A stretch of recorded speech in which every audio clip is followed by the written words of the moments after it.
पोरीचा जन्म पाप, पोरी डोक्यावर पदर घे पदर, नाहीतर कोणीच करणार नाही तुझी कदर. पोरीने घेतलाही पदर डोक्यावर, नाही दिसू दिले खांदे. ठेवला तिने जगाचा मान, नाही केला जुन्या रूढींचा अपमान. मग का कोणीतरीही देत नाही तिला पुरुषापरच सन्मान? प्रदर्शित करता तुम्ही तुमचे अंग, म्हणून होतो तुमचा विनयभंग. पण साडी, बुरखा, कुर्ता हे सगळं घालून सुद्धा मुली का आहे अशा कृत्यांनी दंग?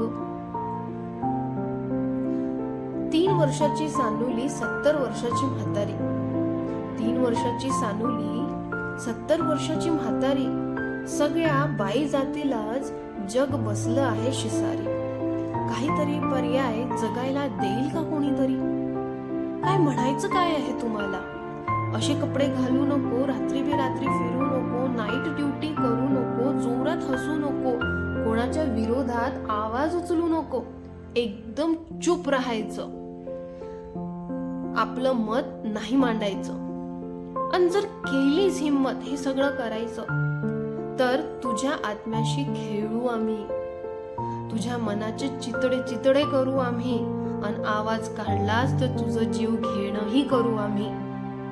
सांगशील याला त्याला, आम्ही नाही घाबरत कोणालाच, हे जग तर देईल साथ आम्हालाच.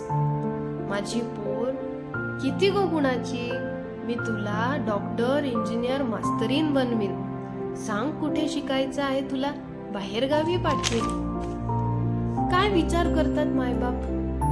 आणि अशी जीवाला थरारून टाकणारी कृत्ये पाहता त्यांना मुलींना जन्माला घालणंच वाटतं पाप.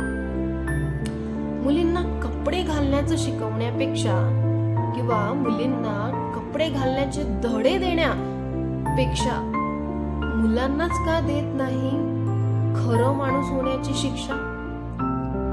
खरंच दमलोय आता घाबरून घाबरून. काही थरारक घडेल का आपल्यासोबत हा विचार करून करून? काहीच करायचं नाही का आम्ही? घरात दळूनच ठेवणार का तुम्ही? पण प्रश्न सुटला कुठे? स्वतःच्या घरट्यात तरी कुठे सुरक्षित आहोत आम्ही? पोरीने बाहेर पडताच सुटतो आता आई वडिलांना थरकाप. उगाच नाही बोलत कोणी, पोरींना जन्माला घालणंच आहे पाप, पोरींना जन्माला घालणंच आहे पाप. I hope you will like my writing. आणि असे थॉट्स आहे, याच्यावर विचार करण्याची गरज आहे.